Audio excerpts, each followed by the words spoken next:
Ball. I couldn't release as much as I wanted to. See, Crystal Ball at $50 a pop sold a great deal, you understand? And it was 5 CDs. Right behind that, we came with New Power Soul, which has been very lucrative for us, regardless of what a chart says. Charts is someone else's accounting of an occurrence, all right? And the occurrence has been very fruitful for all of us. See this cane? See that ring? It's been wonderful. I feel it's important to have ownership of the legacy that was created by us. Even in Larry's case, he was at the same record company.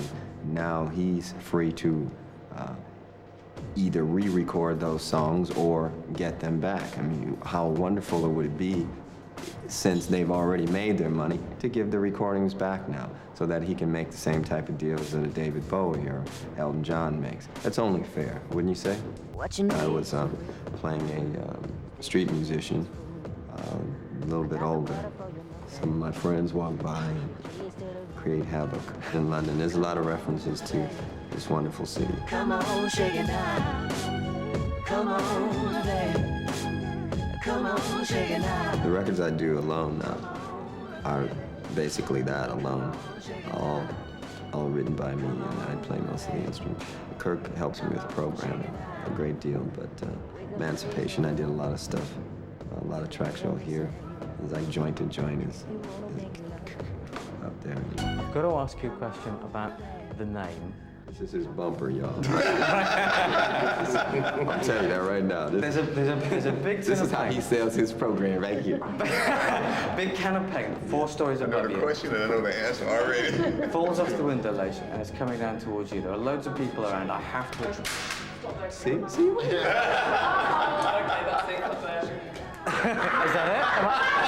I don't believe it. Well, answer me off air. Answer me off air, then. Can of paint is coming down towards you. I need to attract your attention in a split second to save your life. What do I shout? You don't shout. The artist? You don't shout. You? You dive and move me out of the way of the paint, if you care. Oh, yeah, I knew that. I can't reach you. I can't reach you. What do I say in that split second? And I never did find out. Right here in Times Square on Total Request Live, I'm Carson Daly.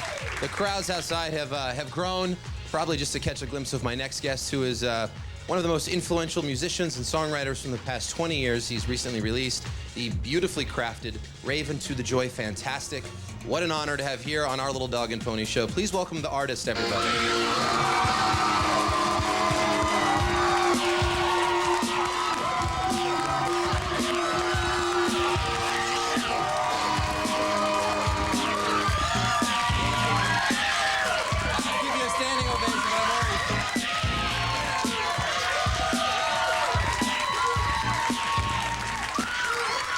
Give a little window love if you'd like there. As I mentioned, I said I would have stood up, and I'm already in the standing O position. We got to do this formal now. Give me a pound. It's obviously a pleasure to have you here. Don't let the things touch. Okay, I got you. I got you. I learned a new hug.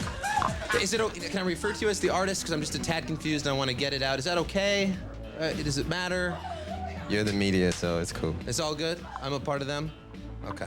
It is an honor to have you here, though. Appreciate it. You're here sort of every day in spirit, because when any other guest is here, over their shoulder is a shot of your record on the Virgin Megastore, Raven to the Joy Fantastic. That's nice. Sometimes they get in the way and block it. Excuse my voice, I have a little laryngitis. Oh, that's I was supposed to sit up here and sing, but you don't want to hear it. It's not a wonderful thing. Are you taking anything for it? Are you on antibiotics, hardcore stuff? Taking anything for it? No.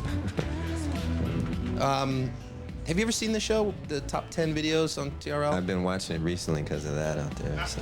Oh, really? Yeah. Also out there, you'll see Christina Aguilera. We got the Foo Fighters. We have a show here with the top 10 that no radio station would ever really dare play. What are your thoughts on us playing Korn right into the Backstreet Boys? And I'd be curious to know your comments on the music on TRL. I don't keep up with today's music too much, probably because I play. When I want new music, I just make some, you know. Yeah. You have the luxury of doing that. I wish I could do that. I have to play the videos. Congratulations on the record. It was just a lot of fun to listen to. In a day of, in an age of disposable music, it's great to have a record out. Sheryl Crow was here yesterday. In an age of what? Disposable music. It's always nice to have some What's music. disposable? Well, music that seems to sort of come and go. Music that lasts for maybe just a couple of weeks sometimes. But it seems like your music tends to stay with us for a long period of time, which is refreshing. You don't promote any of that disposable music, do you? Well, I gotta pay rent and, Oh. it's like if I was a bartender and I didn't like Jack and Coke, I'd still serve it to somebody if that's what they wanted. Ooh. How's that for an analogy? All right. Sheryl Crow was here yesterday. She's on your record. Who else was, tell some of the other guest stars on your album. We got Eve on Hot With You. We got Chuck D on Undisputed. Maceo Parker on Pretty Man. And Pretty Man, that's funky. That's a song I wrote for Morris Day and decided to keep it. And let's see, we got Larry Graham all over the place, mostly in spirit, yeah. Does that happen often when you write a song maybe intended for somebody else and you go, oh no, this one's staying right here? No, usually I'd give them away. I'm under the assumption that things that you want in your life, you should give away. Like if you want more money, give it away. If you want more love, give it away. If you want more music, do the same. So I used to give a lot of songs away. I think that's why I've been so blessed with so much music throughout my career. We want to talk to you about your New Year's Eve plans, which we're going to get into. We also want to have open the questions for you guys here and people at home. 888-311-4343 is the phone number if you'd like to ask a question. She's got a good voice. Steph, are you there? Yeah, I'm right here. Wow, you're calling from Puerto Rico? Yeah, you know the whole story is I was actually in the doctor's office with my mom, and they were flipping channels, and I saw that TRL was going to come out, and then when I heard the artist was going to be there, I started freaking out, and I went to a payphone, and I called quickly. I'm actually really nervous, and I'm afraid that I'm going to screw up the question and everything because I'm really nervous. She doesn't sound nervous. What's your question? You sound all right. Okay. The question is, as the artist, he's a musician, and I want to know that if he's like updated to the TV shows and the movies right now, and I just want to know what's his favorite TV show and what was the last movie he saw. Welcome to TRL. And your favorite color would be a nice addition. I have a big problem with a lot of today's movies. I had a discussion with a friend of mine recently, and I asked him if he thought that, I won't say the name, but a very popular horror flick, if it was real or fake, and he said, it's fake. And I said, why don't you tell me one of the scenes from it? And he said, okay, and he told me one of the scenes. I said, it's with you, isn't it? It's gonna be with you the rest of your life, isn't it? And he said, what do you mean? I said, it's now a part of you. It's now a part of your fiber. And what you watch and what you listen to turns into you. And I think it's important that we start to have some sort of censorship. We've turned that word into a bad word, but it's really, we're kind of jacking our kids' brains up. Yeah. We need to start examining this stuff a little bit more closely. Turn the TV off, just like for a week. What if we just shut down for a week and everybody had to find stuff to do? Yeah. And then we'd really have Y2K, huh? Yeah, no kidding. And what do you think about maybe censorship for some of the music that's out? Would that philosophy carry over into that arena as well? Well, I'm not one to judge, but I think we have to look at how things stack up to the truth. Wow, that is so cool. Yeah, but you haven't even seen a movie or anything? You haven't gone to see any movies or nothing? Yeah. Never mind the words of wisdom he's saying. You're just intrigued by the fact he hasn't been in a theater in a few years. Well, no, there's a theater that allows me to come in after hours, and I try to see something that's going to uplift my spirit, Yeah. There's enough trouble in the world without going to the theater and looking at somebody getting their brains hacked out. Yeah, maybe pick and choose your theater, your movies wisely. That's right. Thank you, Steph. Thank you. Go back to the doctor's office now. Rochelle is here in our studio, has a question. Where are you? Right there. Hi. Hi.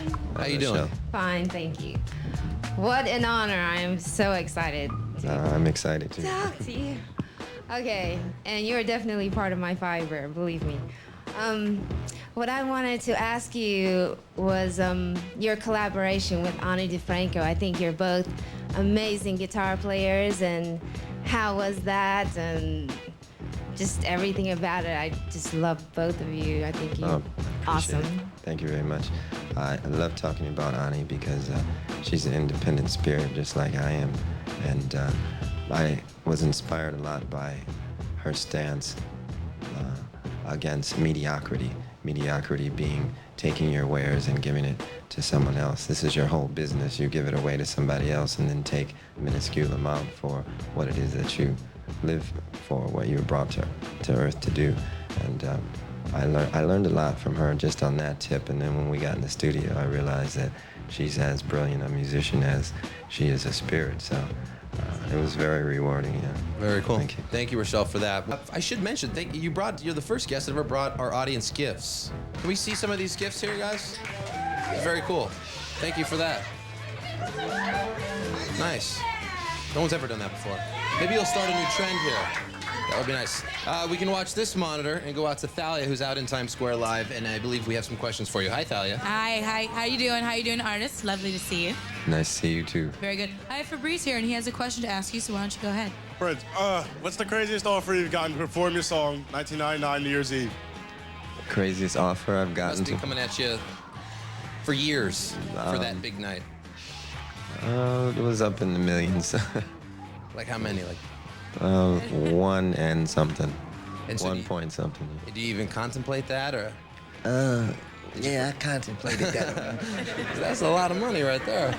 Thank you, guys. We should talk about what you're actually doing, Rave Until the Year 2000 on this New Year's Eve. Tell us a little bit about that show. What's a really cool little thing we're doing with In Demand, and it's really moderately priced. It's probably like $19.99, and you can pick that up and expect to see Morris Day and the Time. We're gonna have a battle of the bands, and you can expect to see Larry Graham, the Family Stone, Maceo Parker, Mavis Staples. I'm gonna play all my old hits, and then I'm gonna play some new ones, and then we're gonna play 1999 for the last time. So. And then you'll probably never play it again, I'd imagine. No need. Yeah, we're gonna have a sneak preview here on MTV on our Millennium show of your performance too. So we're excited about that. That's very cool. And now it's time to world premiere The Greatest Romance Ever Sold, the first single off your record. Tell us a little bit about this video. This was directed by Malik Saeed, and he's a perfectionist like I am. That's why it's a little late. And actually, you know, things happen when they're supposed to happen. I'm trying to get used to that time thing. It's not really real. This also stars an unknown woman by the name of Desiree. She'll be known after this.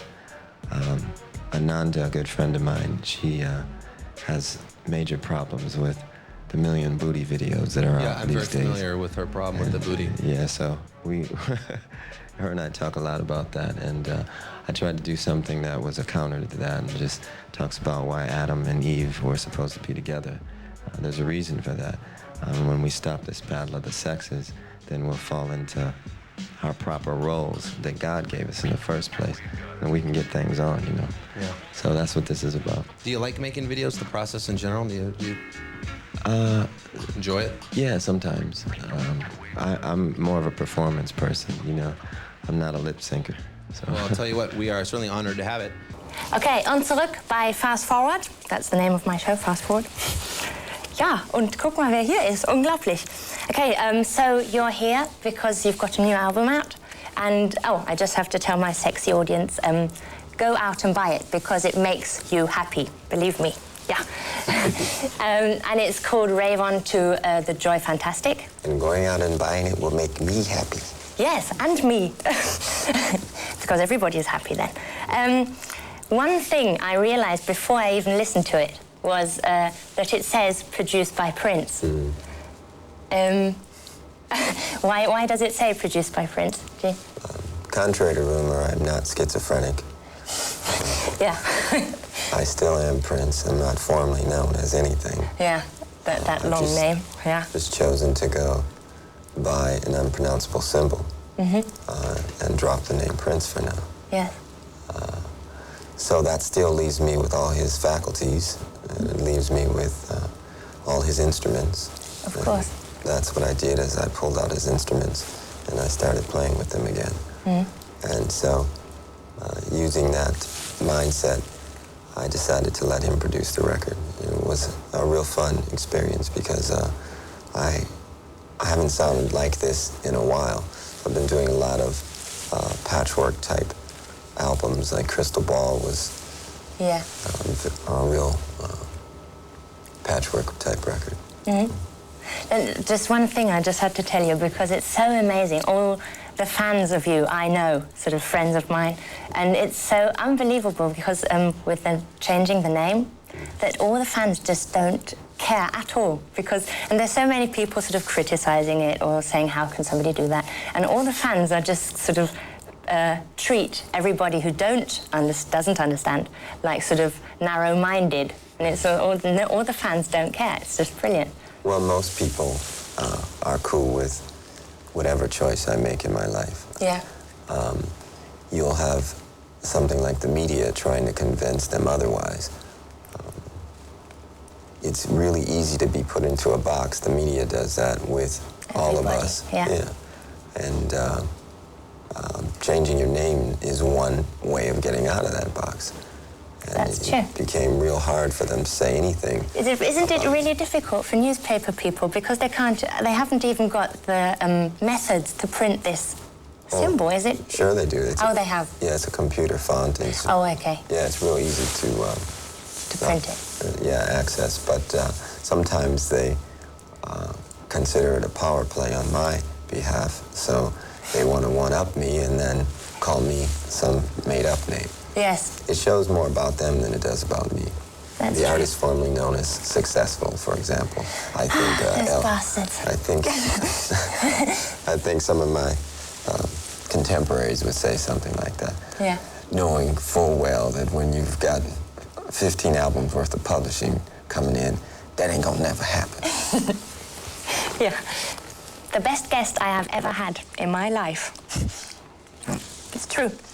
Okay, there's this song, So Far So Pleased, on the new album, and with Gwen Stefani. Did you know her before? Yes.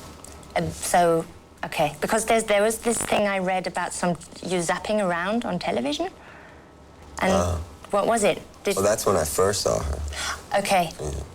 And what did she was on a TV show? She was on a TV show and she jumped up on the host's desk. While she was stood on performing. it. Yeah. In the middle of the performance, she jumped up on his desk, and he's usually just over there chilling because he don't watch the bands. He's just over there trying to get a smoke on his cigar. And so the camera was on him, of course. Yeah. He was quite shocked. Yeah. And I thought it was pretty bold of her to do. I dig her and her band, so I've gone to see them perform several times after. Yeah. And But I've never seen them. Are they really super? Oh, yeah. Check it out. Yeah. Okay, that was okay, ne? Dann sehen wir uns gleich wieder. See you in a few minutes. Yeah, sexy audience. Look, by fast forward. Okay, there's this part in here with this long, like, monologue written down, sort of explaining to the reader how in what terrible conditions lambs live that we need wool of. Sort of, is it that you're then is it a vegan, people that don't wear wool and leather, or? Well, vegan has to do with diet. Yeah. Yeah, I'm a vegetarian, and I just, that's pretty self-explanatory. If you have any love at all for the lamb, then you'll understand it fully. Yes. Yeah. Yeah. Okay. Yeah, but the thing is, sort of, my auntie has, she lives like this. She explains to people all the time, sort of, why do you wear leather and why are you wearing wool, for God's sake? Or poodles. Yeah. But is it sort of, how do you behave towards people that don't live like you do? Hey, I'm the same with everybody. Oh, okay, so it's like... You mean will I go up and throw paint on them? No, if you try to persuade people or just leave them, let them be, because there are different sort of ways to behave towards people that aren't... Yes, I'm not really judgmental in that area. Yeah. So much so, I kind of feel that everybody's going to deal with their own life in their own manner. and all the good that they do, they'll get back. All the bad that they do, they'll get that back too. Okay. So, see you in a few minutes, sweethearts. Well, that was a boring segment. Was it? Yeah. Shit. That was my fault. No, it wasn't. Yes, it was. It was my fault. No, it was my fault. Is this song on your new album Disputed with Chuck D? Undisputed, yeah. Ah, sorry. Yeah, it says Undisputed. See, I'm nervous. Chuck D is not disputed.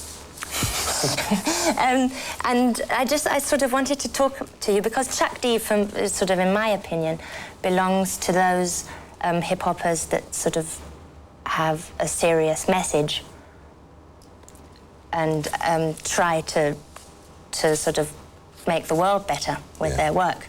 But sort of the thing I see now is that lots of hip-hoppers, sort of the message just gets completely sort of lost, and it's sort of very selfish and maybe even aggressive. And how do you think about this hip-hop stuff? I dig Chuck D, that's all I can say. I don't want to speak on nobody else's. Yeah, okay, but sort of, but this thing about aggressive music or that is maybe even bad for young people. Yeah, you so can... talking about, you know, Woodstock or... Yeah, if you can still be aggressive and get a serious positive message across. Sly and the Family Stone were famous for. You can still be funky and be in a major key. You know, you can still be hard and be light at the same time. Yeah. Yeah, that's okay. But this sort of like, the thing is that I'm sort of trying to get to is these bands that have a message just only aggressive, only loud, without something good behind it, I think. And sort of something like Woodstock was bound to happen somehow. Well, they're making their own beds and that's where they'll sleep. Okay, oh God, sorry. There. There's this thing I read about 1999 that sort of, that are you going to make a special sort of new version for New Year's Eve, practically? Well, yes, we have a version of 1999 called The New Master. Yeah. And what's cool about that is that it's sonically, more sonically defined, and it,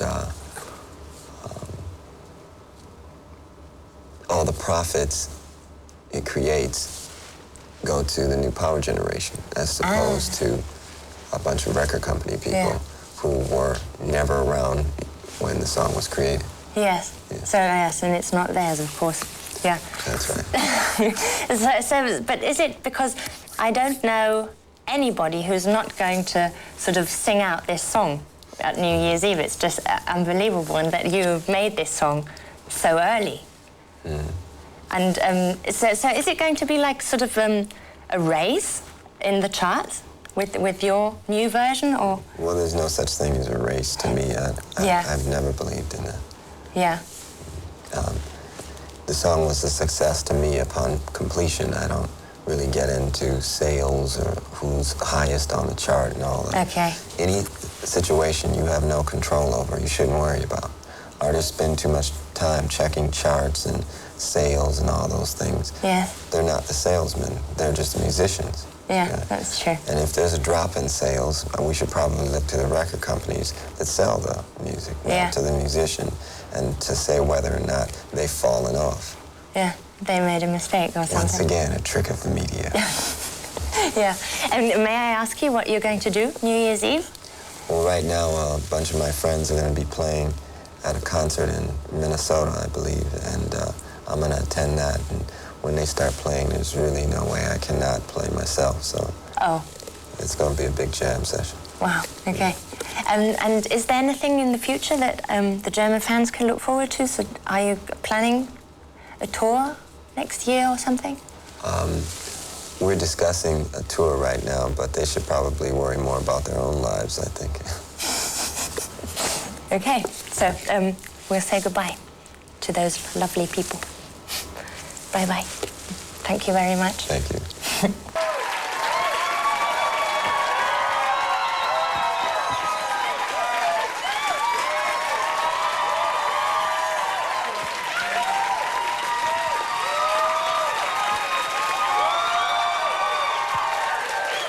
How you feeling? How you feeling? You all right? Beautiful, beautiful. I was going to say welcome, but I guess I should say welcome home to Toronto.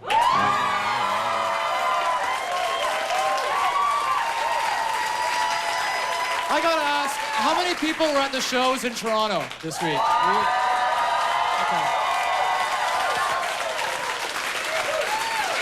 I have never been to a show where the audience was so varied. I mean, black, white, young, old, it's incredible. And it's been like that through the whole tour? Well, ultimately, I think that the music just shows that we're just all one people. We don't deal in the divisions. And just one big party, you know, sounds good. Something else that was very apparent. These are pretty cool. Take it with you when you're done. Little They souvenir. just got me doing an advertisement, whether I want to or not.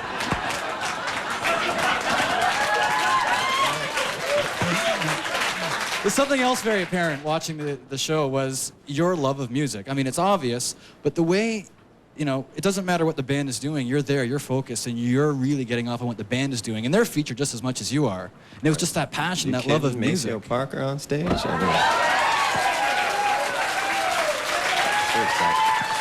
But everyone, too. And you even mentioned this is real music by real musicians, which is an often quoted line by you now. Pertaining to the state of music today, that comment? well, I think everybody knows, the audience even at this point, that a lot of the music that comes out now is prepackaged pop, and it's made with computers, and it's real evident when people play live that there's some trouble going on. So, you know, what we're trying to do is just, you know, we're not, it's no disrespect to them, but at the same time, I think that kids need to hear live music so that they know what it's really about, and then hopefully they'll pick up an instrument and keep this thing going.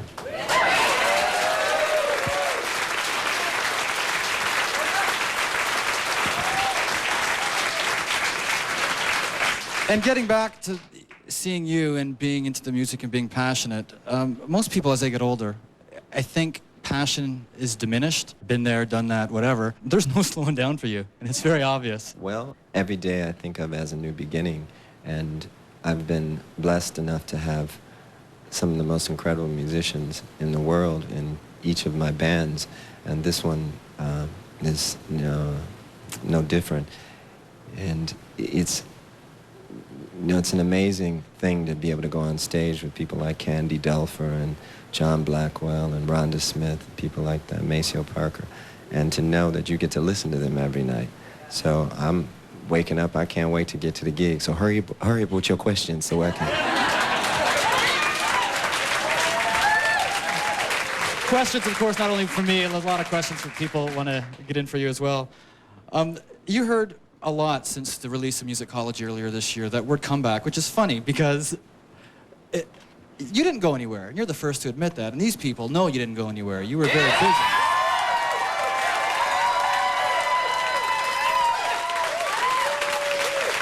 But when I hear the word comeback, it almost makes me think that the mass audience came back to you.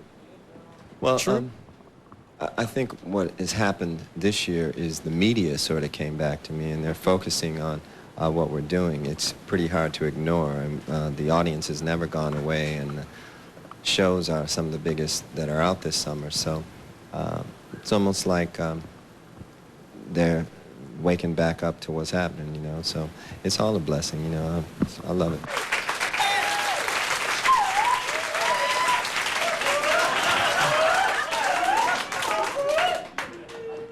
Let's go back a little bit, 93. Let's not. Okay. Let's stay right here. Not in a way that you're thinking, but you started talking about the industry in a way that you were the first, I think, to talk about the way artists were treated and to reclaim sort of the art by the artist. Since then, you know, around the late 90s, we saw the establishment of the Artist Coalition, for instance, all this dialogue taking place. Did you feel that you were alone back then, and did you feel you had something to do with this dialogue taking place now amongst these artists? Well, actually, when I would sit down with artists just hanging out, you know, chilling, not doing anything in particular, we would talk about the trials and tribulations of the industry all the time. And we would talk about ways that we could change things if we had our way. Unfortunately, all of us were signed to these really restrictive agreements where you can't get out of them until you deliver X amount of product. And that product would actually belong to the corporation that you're recording for. Now, the reason why it became such a big deal back then is ever since my third album, I wasn't really taking large advances from the recording companies. I was recording the albums myself in my own studio. So the way I looked at it, I owned the work because I paid for it. And I did all the work. I created it, so I felt like it should belong to me. That said, the companies felt otherwise. And they would always hold this contract up and say, well, you signed it. And I say, well, I understand that. It's not like I want to leave. I just want to, you know, talk about this thing and see if we can't make it more fair. Of course, they wouldn't change, because if they changed, they wouldn't really exist. And that's kind of the situation we're in right today. They're not going to exist much longer. Yeah, I've heard it said, the mold, the record company mold as we know it in 5 to 10 years, A, is going to cease to exist, or B, is going to be drastically different. And the internet is going to have a lot to do with that. And you're there now with what you're doing. Well, the kids, NPG Music Club. Yeah, kids today, I mean, they're so talented and sophisticated. I mean, they can create their albums on laptops. They can do the artwork themselves. They can deliver it through the internet. They can be their own distribution service. I mean, what do we really need record companies for? I mean, really.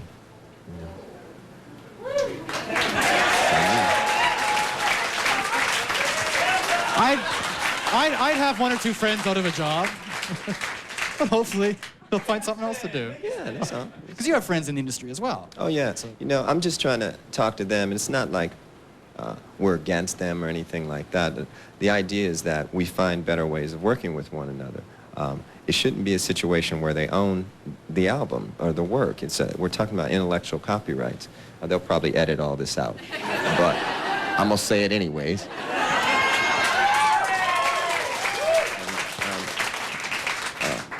That said, if we can work together, then it's going to be, you know, everybody will kind of move into a situation where they do what it is that they're qualified to do. If they're going to be indeed a delivery service, then that's fine. But even FedEx doesn't say that they own the thing that they ship, you know, right? We're going to make a copy, and we're going to keep this here, and then we'll make a copy and give it to everybody else. Enough about the business. Let's talk about the art. Again, Thanks. we have Cheryl, I believe, back here with a question. Hi, Prince. You know, I'm a longtime fan. It's just a pleasure to talk to you. You talked earlier about being inspiring people to pick up an instrument. I think you were talking about children. Well, I'm one of those kids who just recently bought her first acoustic guitar.